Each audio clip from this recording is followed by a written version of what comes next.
Hello, I'm Svitek, and I'm both honored and privileged that in this episode I get to interview AJ Young, who is a cinematographer. Now, I know him because he DP'd one of my dear friends' debut feature film called Always Lola, which is available on demand right now through Amazon, iTunes, Google. And it was a festival darling, and audiences, since it came out in December, are loving it. So I highly encourage you to check it out. Now, AJ is a cinematographer who's worked on numerous feature films, and that's one of the first questions I ask him about. But specifically, this episode deals with Always Lola. So it's not imperative that you outright, see the movie before this, but it will help make a lot of sense. We do talk about various specifics, although I wouldn't necessarily consider them like outright spoilers, but just be warned either way. One quick thing about the interview, we did have some technical issues. Unfortunately, our connection was via Zoom, and it was spotty at times. So I did my best to kind of piece together an edit to make sure it flowed as much as possible. And eventually AJ turned off his camera, and that seemed to help. So during those moments, I play clips from Always Lola if you're watching on the video side. Again, I apologize, for those technical issues, but nonetheless, the interview still has a ton of insights in it, and so I hope you'll forgive the few glitches here and there, which hopefully are not that noticeable thanks to some of the editing I did for it. But without further ado, here's my interview with AJ Young. He's also done 14 other features. Have you added another one since the time I knew you? Or we're still at 15 I don't know. total? I mean, it's work. It's a job. I think I do have another one in the books, coming up. So Oh, nice. I feel very fortunate to say I'm losing track of the number now. That's good. It's a happy place to be in. I want to, so from the brief sort of period that I've known you, you have a very brilliant mind. And in the spirit of which this is intended, you've done so many of these indie features, but like I feel like you have such a capacity, and like I'm not speaking ill will of Always Lola, like it's so beautifully done, but you're like handcuffed in a way of like, okay, your budget is so minimal, and yet I know it seems like you have such knowledge of how to utilize these tools. So I just want to get your perspective on just the approach of cinematography in that way, and just using creativity more so than like just dumping a fire hose of money at a lot of solutions. Yeah, it's a very good question. I'm very fortunate that early on in my career, especially in film school, I listened and admired to a lot of cinematographers who had started shooting documentaries, or even some of the big ones, where they didn't have a lot of money, and they focused more on the reason that you're making a decision rather than how to do it. Because if you know why you're doing something for a particular scene or a movie in general or a sequence of shots, the reason, if you know the why, the how is very simple at that point. Because if you know what your reason is, you're like, okay, well, how am I going to do it? Either I have a lot of money and I can do it with all these things, or I have no money and I have to figure out how to do it with all these little things. And independent film I'll shoot where, yes, I would love to shoot on like this huge, camera with like a giant lens and, all the doodads that go with it, but they really can't afford it. So I think a small little mirrorless camera, or when I started out a DSLR, like a 5D, it's just fine, focus on the story, focus on the character, and, getting the audience involved, I think, helps you a lot more than focusing on what you don't have gear-wise. Absolutely. So let's dive into Always Lola. And for context, I've referenced it obviously, but for the sake of the people, it's sort of a coming of age story, but also a grief story about this group of friends who are going off to college, and then they end up losing a friend, and it's sort of them dealing with, for lack of a better word, the fallout of that, like what does that mean that this person is no longer there? And they were really the glue that held this group together. Micro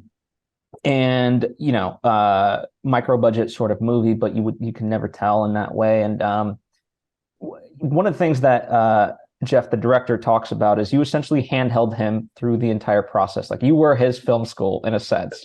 So I want to get your perspective on what does that mean? This is going to happen to a lot of cinematographers, and they get to their career. We were joking about it at the top of the whole episode, where I've shot so many features now, I'm starting to lose track. And it's not just feature films, it's short films, it's commercials, music videos, of stuff when they get out of film school or when they start career as a director, where their development cycle is so long, and then they get into production and they do the internet, and then they do the production and it ends, and then they're in the editing for so long, and then development, and then 2 years go by and you're like, I'm shooting my next movie, and the DP's already done so many projects since then. They're just like an actor. So inevitably you're gonna, as a cinematographer, learn how a production is shot a lot quicker than a director will. And especially in independent film early on, you're going to be kind of their rock, their person they can lean on to be like, hey, this is the scene, this is what I want to do, but like, how do I do it? And, I've joked with Jeff like this when we were in prep for Always Lola, there's only so many ways you can shoot a scene in a car because it's just so contained. It's a person in the driver's seat, person in the passenger seat, and they're talking. Like you don't have a lot of options to shoot it. And eventually in a cinematographer's career, which I'm nowhere near there, but at some point you've shot so many projects, you're like, yeah, I've shot everything under the sun. Like, how do you want to do it? Are we mixing these things together, doing this? Yeah, this is how we would do it if you want to do it like that.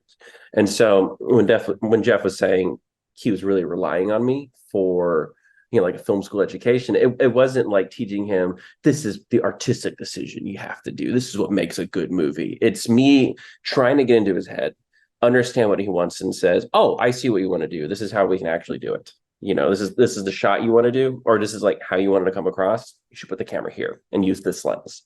And that's what you do as the working professional. If we had a production designer on the movie, it would be the same thing. Production designer would say, I see how you want this set to be, dressed or designed. This is what we should do, or blah, blah, blah, blah, blah. And, the easiest one for a lot of people to relate with what Jeff was saying is when it comes to like stunts, you lean on a stunt coordinator because they're going to tell you what sells for the camera. Let's do this. It's so undone. Actually, if you were to go into an actual like fight, it's like, what are you doing? This isn't fighting, Yeah. So talk to me about like the decisions for, that went into it. You guys shot anamorphic, very sort of, CinemaScope-esque. So yeah, like walk, like, was that like his decision in that way, or like based on, as you're saying, the conversations, you're like, this is what you want? It's a good question. So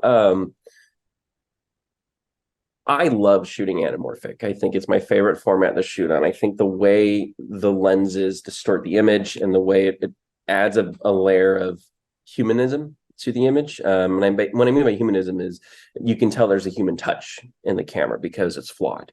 I think now lenses, especially brand new lenses that are not anamorphic, they're so crisp and clean and sharp that, the images look almost sterile. And so for me, I've gone towards the route of, which a lot of cinematographers are, of let's do older lenses or lenses with some character, some funk in them. And I think anamorphic gives you all of those, buttons, but it can be modern lenses still, and it can still come across as, real. Anamorphic, given the budget, would help elevate the look a bit more.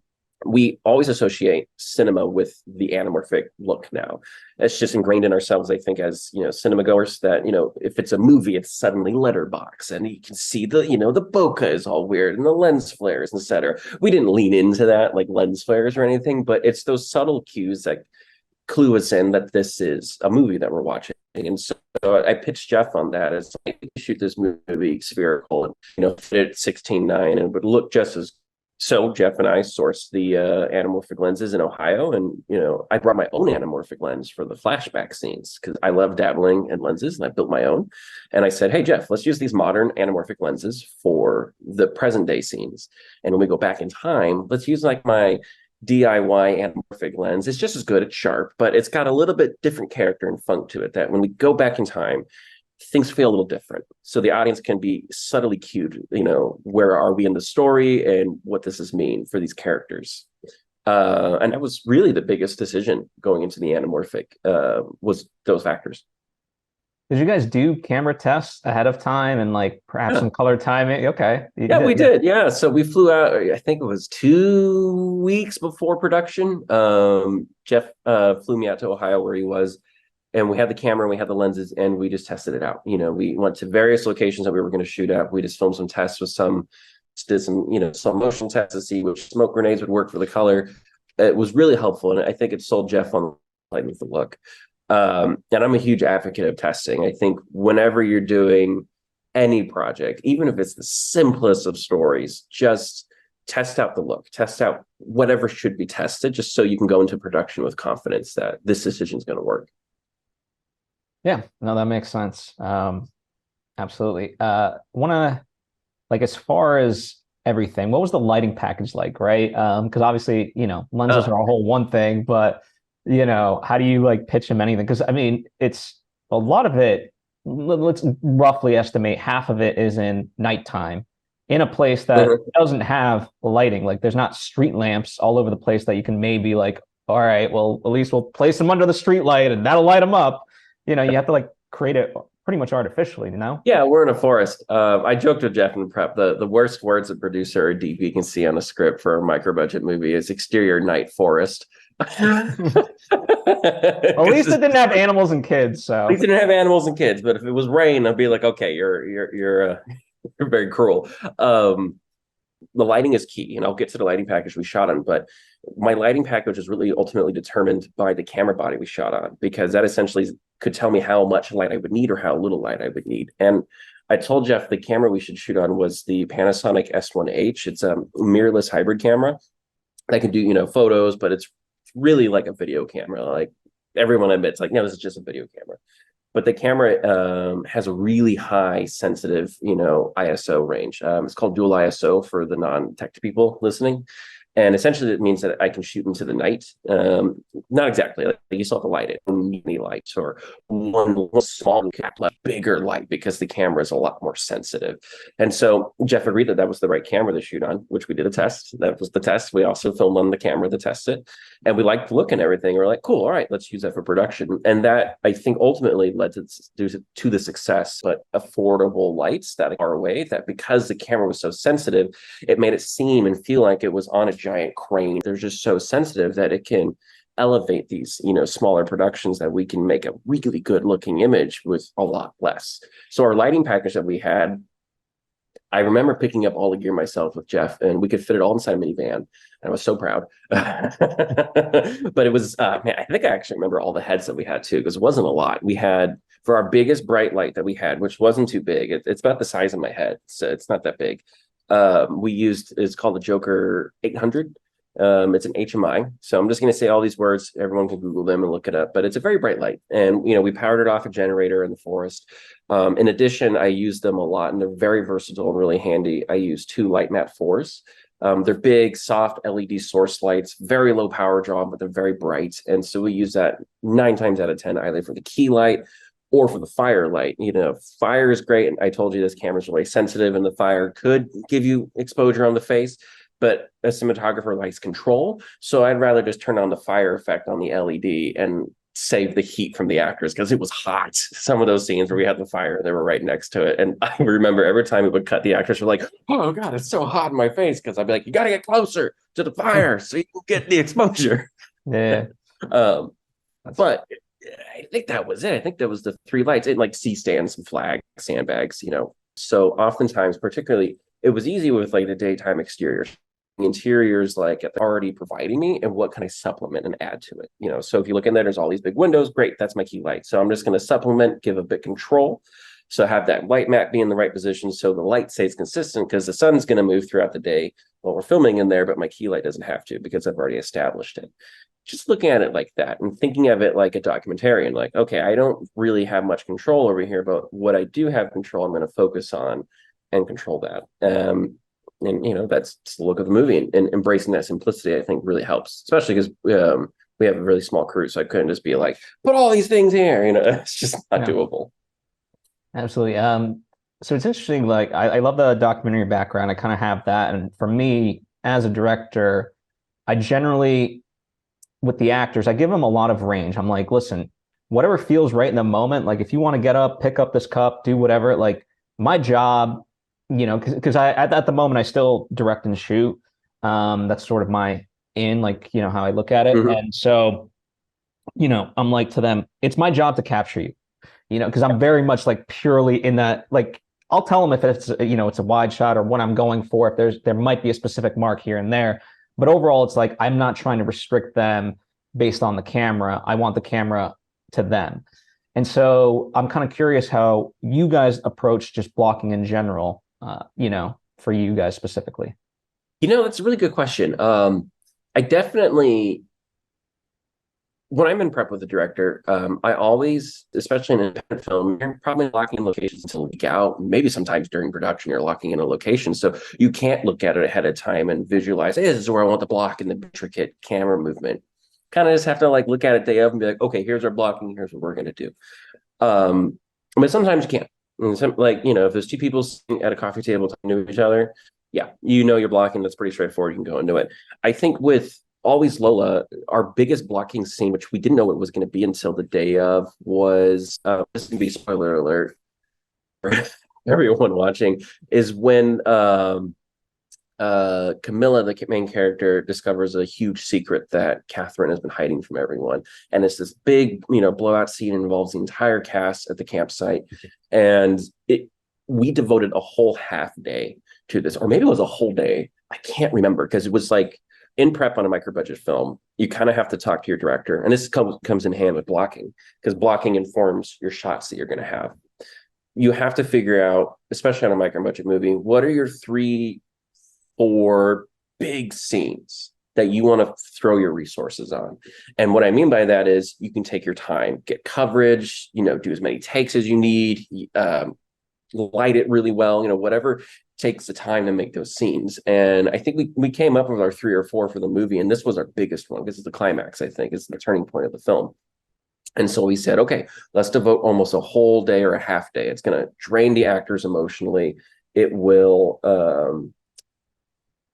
take time to shoot it with coverage wise. So that's what we devoted on. And we were talking through the scene and we're like, we really don't know what the blocking is going to be for this. So I think on the day in the morning, let's just take like an hour and just workshop it with the actors. They come in, they go, they hit their spots, they see this isn't working, let me try it here. So it was a bit like theater. The directors is working with them side watching, being like, okay, I think I'm seeing typing now.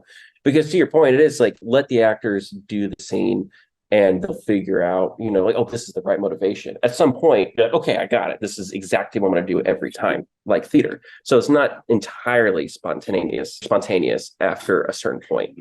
And so that really helped us, like that, I think an hour or so of just working the scene, getting in the right positions, and me watching, going like, okay, now I can kind of see what we need to do with the coverage. And I think what we talked about at the beginning was to kind of get like a sweeping master shot of the entire thing, where we would start on Camilla walking up, but then transfer over. And we weren't trying to be like some clever one shot Jeff was going to live on for the whole scene. It was like, let's just get us established, because we know we owe some person, we owe covers on this person. This was our big scene we wanted to do. But it was so helpful just allowing Jeff to work with the actors and find the space there. And the rehearsal, because it was such a big scene, Jeff was, I think he was like, keep it low, 50% energy. I want you to save it for the camera. And most actors know that, but it's hard when you're doing a good script like this that you just want to be like, let's just go right now. But we took our time. It took a while. And my concern with that scene was keeping the lighting throughout the day, because it was daytime.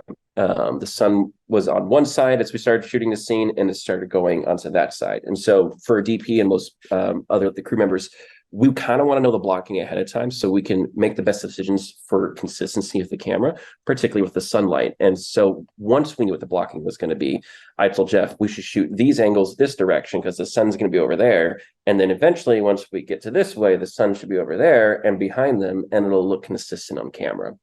Rather than like, let's just shoot it in story order. We're like, let's shoot it this direction and that direction. That's like basic stuff. But you can only do that if you have blocking. Now, I try to remember there were scenes or moments where we just embrace the spontaneity of a moment. It was so long ago, I really can't remember. But it does happen a lot for me in independent film. And I want to restrict actors much with have to hit this mark, have to hit this light, or you have to hit this spot. Like, my frame looks so good, but if it doesn't work for the performance of the story, then what are we doing? Sometimes that's happened, and you have to give them what creates a better performance and a better story. Sometimes it has to work that way. Sometimes it doesn't. And so being able to roll punches and being a collaborator with the actors and the director, I think ultimately helped. That was long. I hope that was right. No, I mean, listen, there's no right answer. The right answer is whatever worked, right? It's true. So And I mean, True. certainly you guys captured a lot of great performances. You know, one of the interesting parts for me as a director is always well, A, I guess I'm wondering, do you guys shot list, storyboard, but then also more specifically, for me as a director, like there's sometimes very specific things that I know I need. And between you and I, don't tell the actors. I'm like, I don't really need to do this entire scene. I don't want to do this entire scene. I just need you to turn around and say this one line. That's the angle that I need. I don't need anything else. Everything else is a waste of your time and energy and my everything else. But I just want to kind of know from your experience how, you know, you might approach like very specific moments that you know you need, Mm. but it's, you know, but while also being respectful of people and like their process. That's a very, very good question, and it's a common problem. I would say not just in independent film, even on big budget movies. Sometimes, you don't know what you're going to need when you cut from one shot to another. You're saying, you cut to someone listening, you're telling the audience there's something going on here, and they're going to connect the dots between those two shots. I think it's psychological effect. I can't remember what it was called. Um, but someone early in the 1920s, kind of coined the phrase or tested it out. But basically, the audience is going to make an emotional connection between angles, between shots. And so whenever you cut away, you have to have a reason to cut to something because you're saying something in that cut. Cinematographer's job is to tell a story of the shot, the composition, the camera movement. We say something with the composition so that when the director puts two shots together, they mean something together. And so it's really hard in prep to exactly know, oh, I need this one moment for my edit. Easier in animation because you storyboard the whole thing and you animate the storyboard and you're like, oh, this is working, let's add another shot, and we only render what we need. But harder in live action because sometimes the actors give you something, you're like, I did not expect that, and I need that as a special. And that's when you can be like, hey, I'm just going to come in for a tight shot. I just need you to say that one line. Most of the time, the actors get it. Sometimes everyone just doesn't get it. And the director is like, listen, I just need you to turn and say this line like that, And at some point, you kind of just have to trust the director and be like, okay, totally, yep, you're going to do your thing. That's what you want. We can call it, totally go for it. But when it comes to the prep, I try to plan for that, getting those moments. And it comes with a lot of talking with Jeff.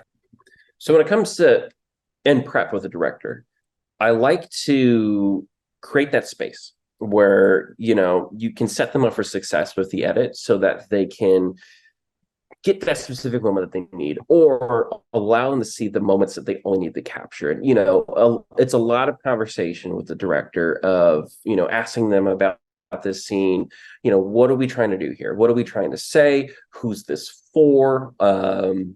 Why is the actor saying this? Not actor, why is the character saying this? Or why is the character written walking over here and turning around? Is that something we should really be paying attention to as an audience member? Um, those kind of conversations I like to call them like special shots, but they're also called inserts or cutaways or whatever you want to call them. But I call them special because there's a reason. There's a reason why we need to get this specific moment. We don't need to film the whole thing, just the specific moment, because I know you're going to want to use it in the edit. Straightforward ones that, if you're keeping track, is like, characters talking to a character and you cut to their hand and they're like clenching something in their pocket. The audience is like, oh, hey, he's got a gun in there. He's going to do something with that. You Well, don't need this. you guys had a lot of those because I mean the whole thing's predicated on like these mementos essentially that I mean it's a scavenger hunt movie in a lot of ways. Yeah, You totally. know. Yeah. Absolutely. And sometimes it would be a shot where we're like, hey, we just need you to hold this for a few seconds. Or if it's a person's reaction. Yeah, actually, let's go back to that big scene with the big reveal that Camilla finds that Catherine was hiding. There were some moments your entrance from the tent and you're standing and watching and you walk away. And we would actually be like, if I remember, it would be like, okay, we're going to go to this line and then we're going to pause and you're going to pick up on this line a couple pages later. So we didn't have to just roll on like 8 minutes of somebody just watching, because like we're not going to use that, stuff Yeah. like that. And that's very straightforward. Sometimes in scenes, on the day you realize, oh, I need to get this quick shot because I'm realizing I need it after watching the performance or doing these different angles. And that's, I think, the space I like to create is get your bases covered, like what do we need to film for this, and then what coverage do we need, and then hopefully we have time on the day where, oh, we actually really need this next shot or this extra shot in this scene. Yeah, I mean, in that sense, like it's for me, I don't do storyboards, but I do shot lists, and it kind of comes from my sort of. We used to do a gardening show, and we used to literally block it, and in that sense, and be like, okay, we know we need a wide, medium, close up, and here's all the inserts that we like. We just got it such down to a science. So now, for me, like when I block a scene, I'm like, okay, cool. I know I need this, this, and this, and that's kind of how I operate. So it's fun to see how other people do it. But yeah, I mean, for me, honestly, I always just use a line script. Like that's my sort of, shot listed out. No, because the main thing for me, I just don't want to ever get to a point. It's like there's a moment if I don't have enough coverage, or like if it's a specific moment and I don't have the coverage. So a line script to me is like my biggest weapon going into cinematography. Absolutely. And I kind of do that as a cinematographer when I break down the script. I kind of line it every now and then. Some scenes you don't need to. You're like, this is 1/8 of a page. Just the one shot, we're good. But when it's like a heftier dialogue scene, especially this movie because it's an ensemble film, you kind of have to make sure your bases are covered. Like, did I miss anyone? And it's hard to do that in production, especially on an independent film, because there's just so much happening going on in your head. You're going to forget. So do it in a calm space at home, some coffee. You're just lining the script and be like, oh, so-and-so needs a shot here. Better make note about that. As opposed to be like, it's nighttime, I'm exhausted, get the camera over there, I think we got everyone, let's move on. Yeah, It's just yeah, it's hectic doing production. absolutely. Speaking of that big scene, so you guys did true single cam. I'm wondering, for something like that, did you guys consider multiple cameras just to speed things along, for the sake of the actors, yourselves, Multicam, especially the anamorphic lenses, double up on everything. Two cameras, two sets of lenses, and then it's a lot of do-si-doing with a camera operator, and then you have to get a camera operator, which we just didn't have on this production, which we did, but not the case.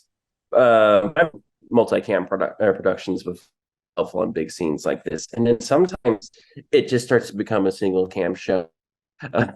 Just like, if you know how you want to scene, it really, the cameras are just getting stacked on top of each other. You're like, okay, you're just on a tighter lens, I'm on a wider lens, and we're good to go. Or there was one I did a movie a couple of years ago, and there were a few scenes where B camera was just hanging out the truck all day because I'm like, this is just single cam scene, guys.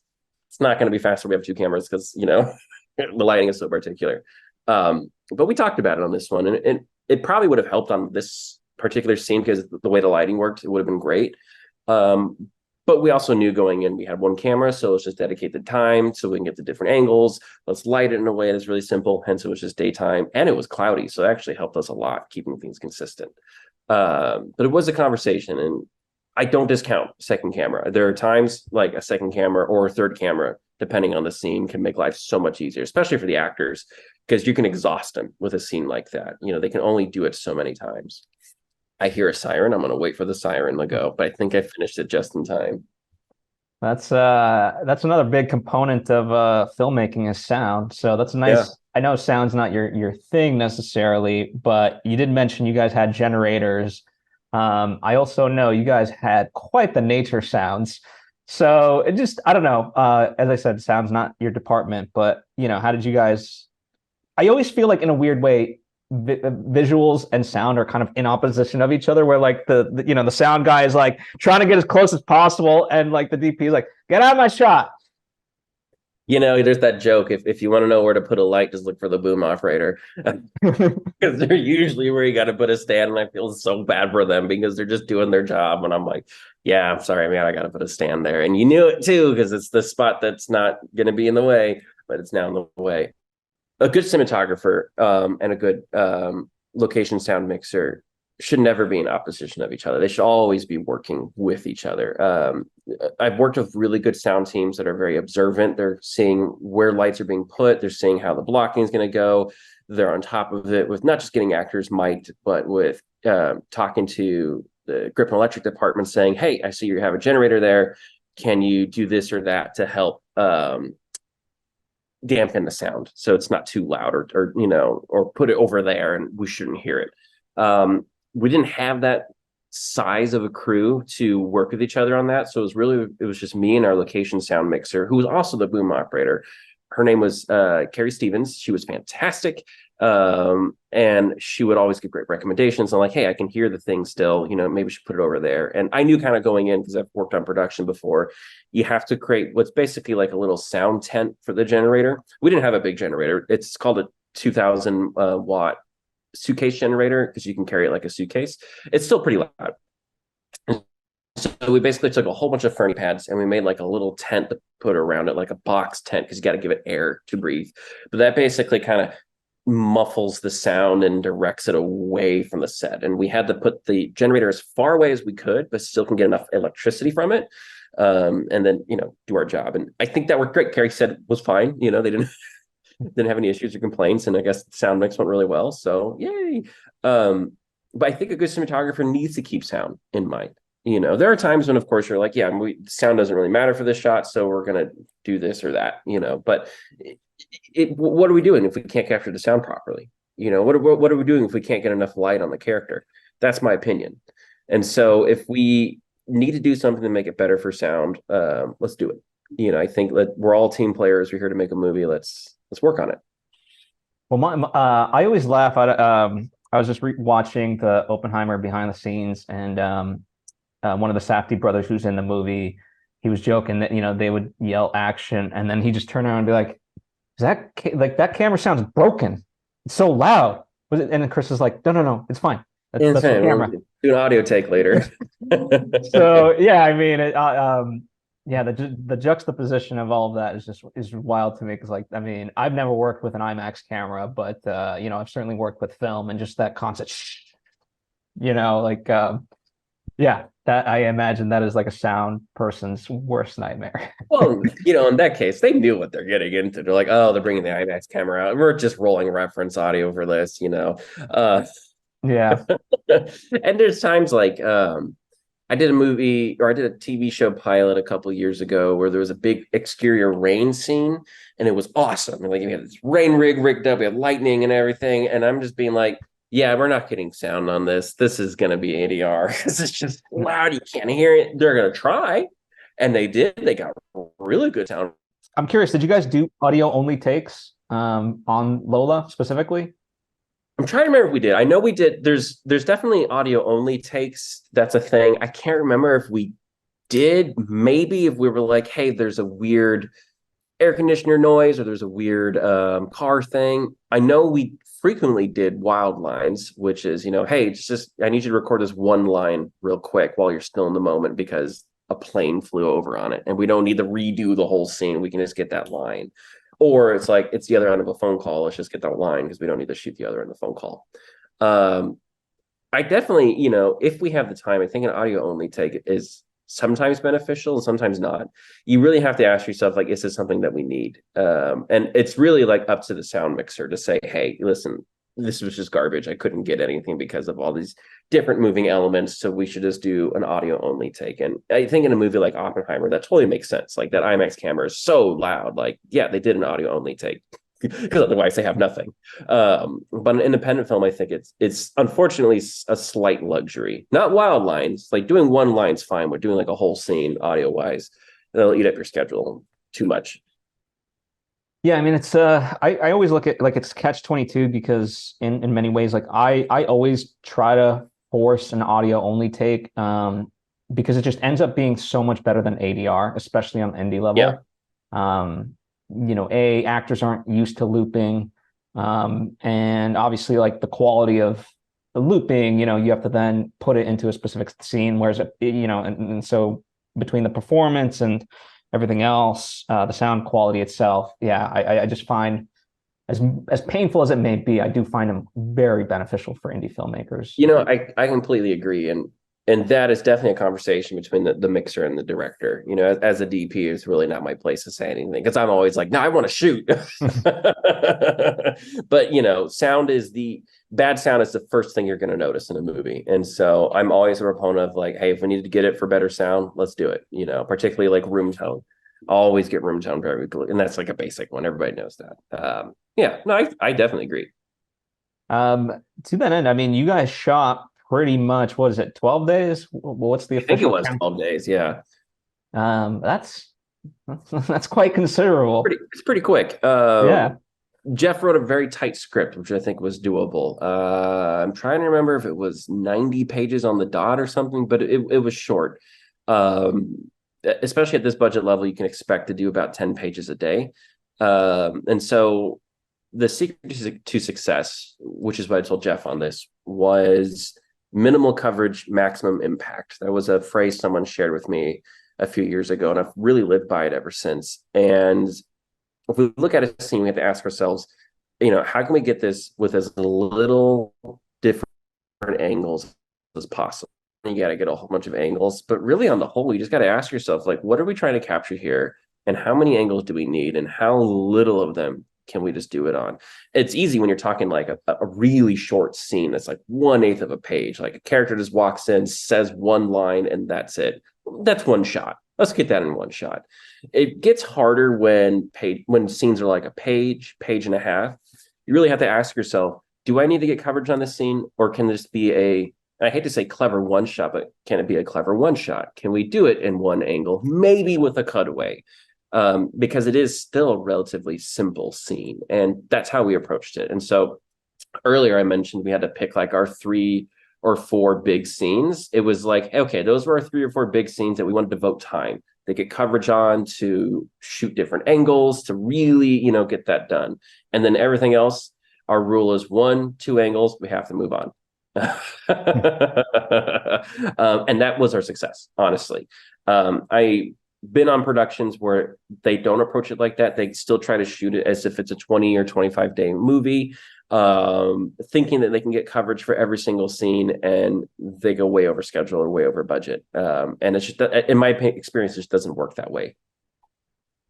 Yeah, no, I agree. I mean, that's why again, like I don't think there's ultimately a right or wrong choice. It's whatever works. And for us, so far because of that limitation, for me, I've always liked to explore angles, and so I was like, all right, let's do 2 cameras. And I've been lucky enough in that sense where, I'm essentially balleting with the other, I call him my co-cinematographer, Yeah.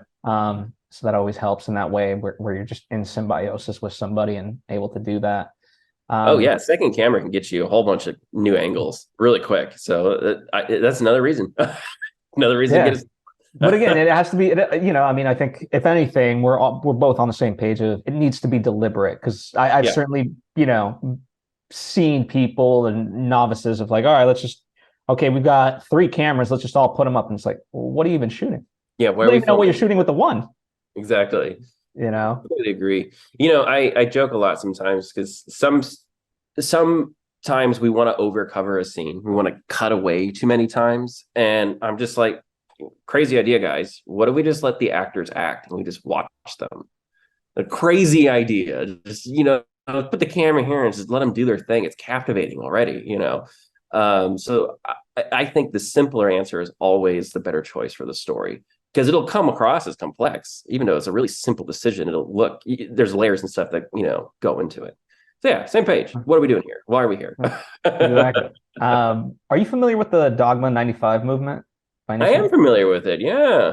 I think I always love that, and I'd love to get your sort of perspective on it because so for those unfamiliar, it's essentially this group of filmmakers, European filmmakers, Thomas Vinterberg in particular, who did like another round and won an Oscar. That's not a Dogma 95 movement movie, but he was part of that.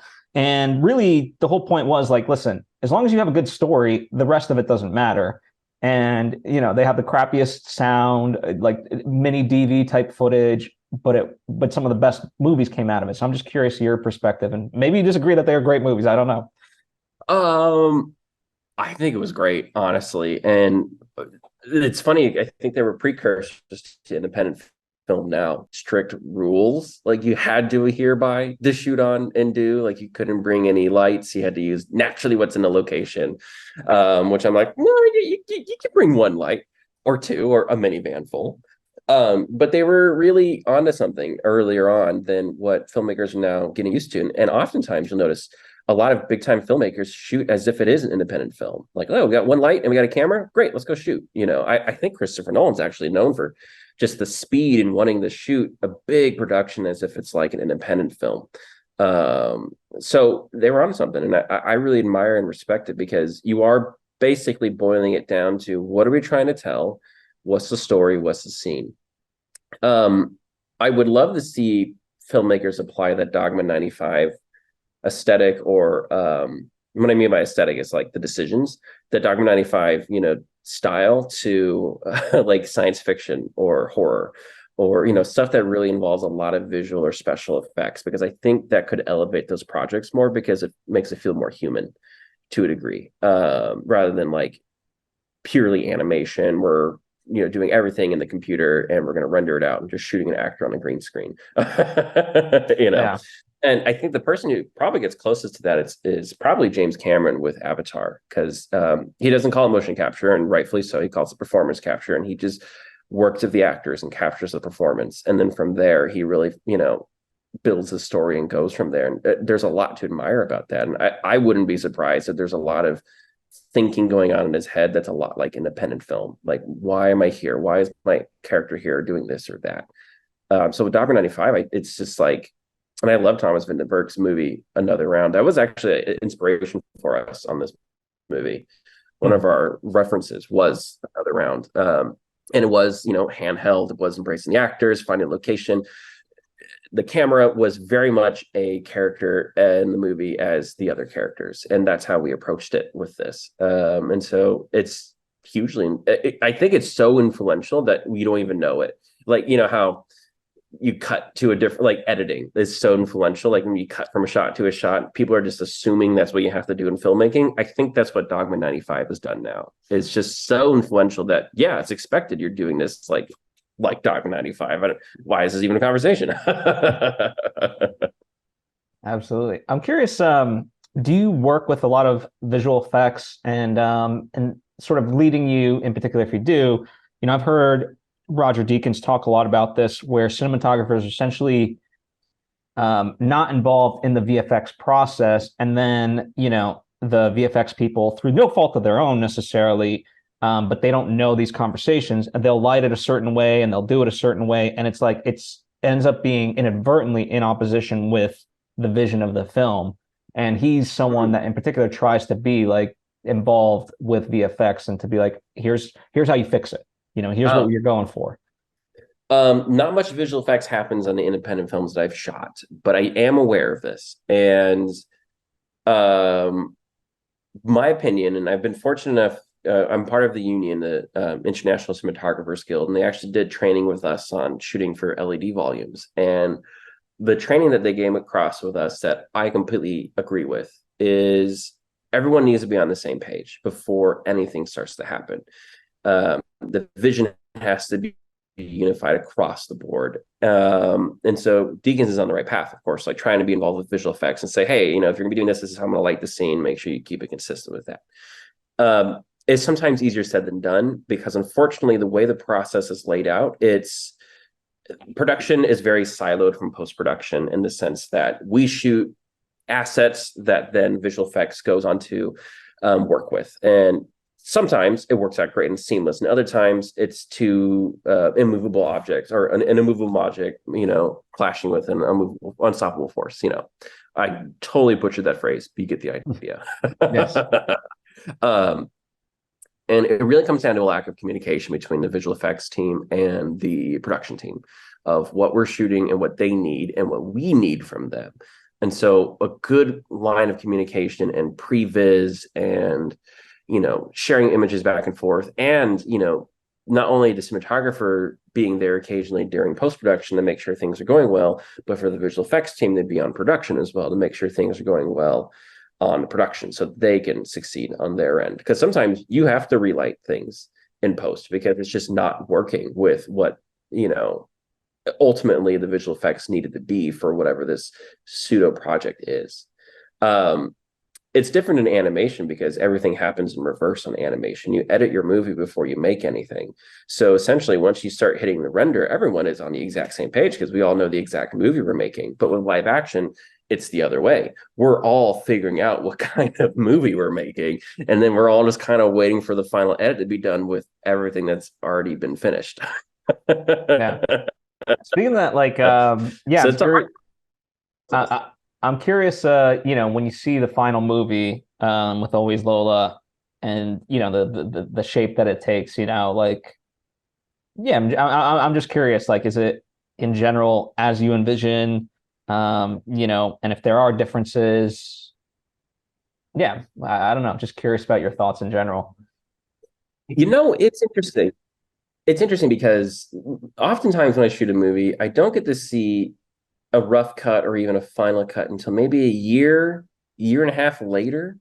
And at that point, I've forgotten a lot of what we've shot or what we've done. And so I'm starting to be like, oh, wow, that's really cool. I didn't know that. Or this is, it's still vaguely the movie I had in my mind, like overall. But it's those fine details that you forget, that you see how it comes across in the edit, or a decision they made in the edit and they created a new fine detail that you really start to appreciate. And as time goes on and you forget about the movies you shoot and rewatch them, you start to realize, like, oh wow, like this is a lot better than I thought it was. A lot better than I remember. I can't believe I made that decision. Like that was a great decision. Sometimes seeing an edit, you this happens with actors, this happens with cinematographers. You're like, why did you pick that take? You should have picked the other one. For cinematographers, it's easy. Like that take was out of focus. You should have picked the other one. And the easy answer is, well, it's the better performance, and we're here for performance, not for cinematography. Well, what's funny, speaking of that, you know, yeah, there's the famous shot in Titanic. There's one shot in the sequence, the bow of the ship with Kate Winslet and Leo, Mm-hmm. that's out of focus. And I say that because James Cameron, in the audio commentary himself, points it out. And yeah, it's just kind of funny to me because I guess if there is a question, in many ways, a lot of independent filmmakers that I see sometimes stop themselves from ever even like trying a movie for the simple fact of like, oh, it's not going to be perfect. And it's like, this is Titanic, one of the Mm-hmm. most Mm-hmm. renowned movies in the world, and like Yeah. one of the most iconic shots. I promise, like, no average audience member, I didn't even know. Like, I'm Yeah. trained, but like, you're so swept up in the emotion. If James Yeah. Cameron literally didn't point it out to me, I would have never known it's out of focus. You know what I mean? Absolutely. So I'm just curious, like, I guess, to round things out, advice for young filmmakers, right? Mm-hmm. My advice is always like, listen, just go do it. Part of the charm of indie filmmaking is that it is trying to be different than just Hollywood blockbusters, and to lean into that as opposed to berate yourself for not having all the bells and the whistles, and yeah, have at it and learn from it, and in many ways, like, try to make it as cheap as possible if you can, so that way, like, it's just your own personal film school. And if it does well, it does well, but like, if you fail, it's all good, you learned, and you didn't spend $1 million doing it. You're So absolutely right. I think with filmmakers today, and I'm going to put the flag in the ground now. Plant the flag in the ground now. Um, we're going to be seeking more and more movies, and artists are going to seek more and more styles that remind us that there's a human touch involved in this production. And it reminds me back earlier on when I was in film school, and I was reading about how Martin Scorsese shot Hugo. Great movie, gorgeous movie. And at the time, everything was being shot in 3D because it was just the thing to do. You shot a movie in 3D if it was like a big budget movie.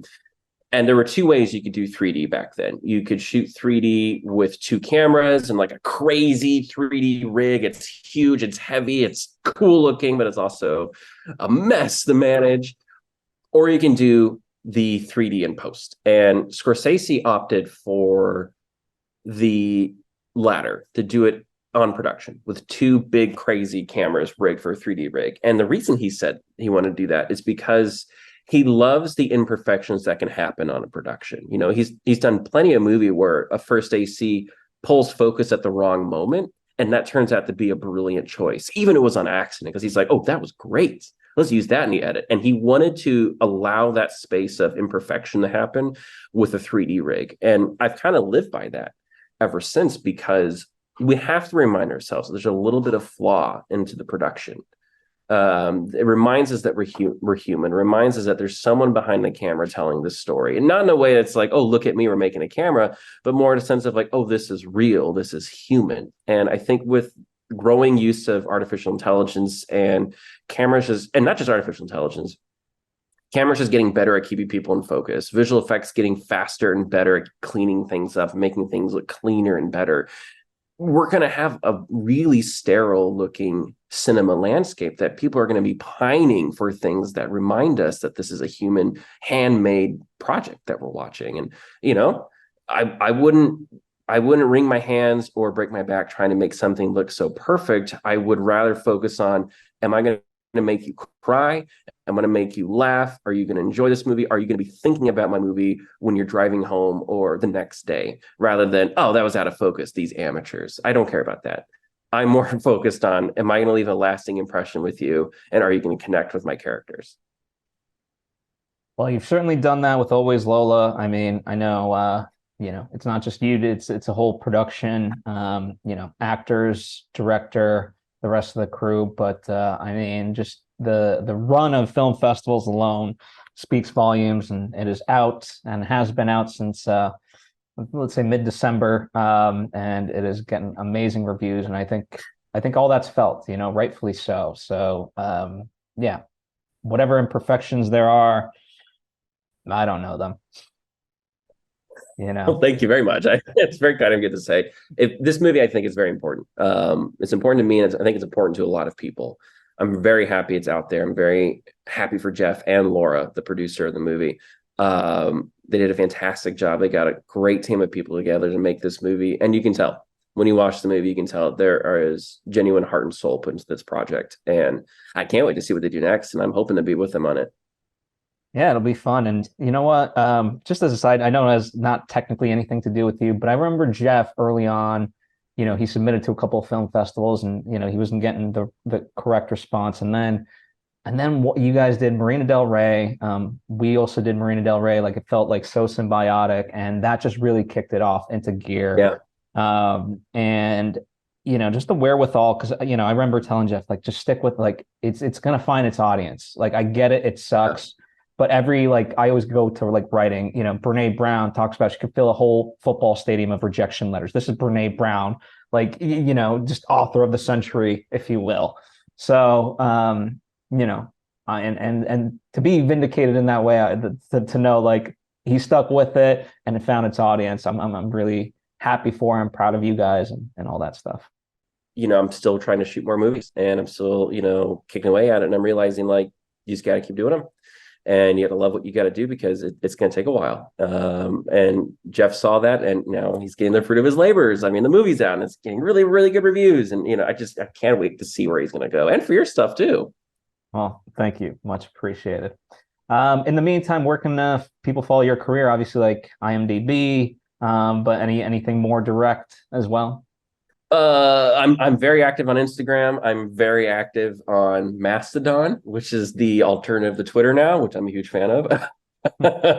I'm sure we could put my links somewhere. But on Instagram, it's easy to find. It's AJ Young DP.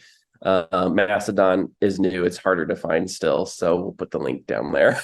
Sounds good. Yes, all the links to Always Lola, the socials in the description box. So definitely click those through and dive in deep. And I'll also I'll include, like, Jeff's interviews with other people as well, so you get the full.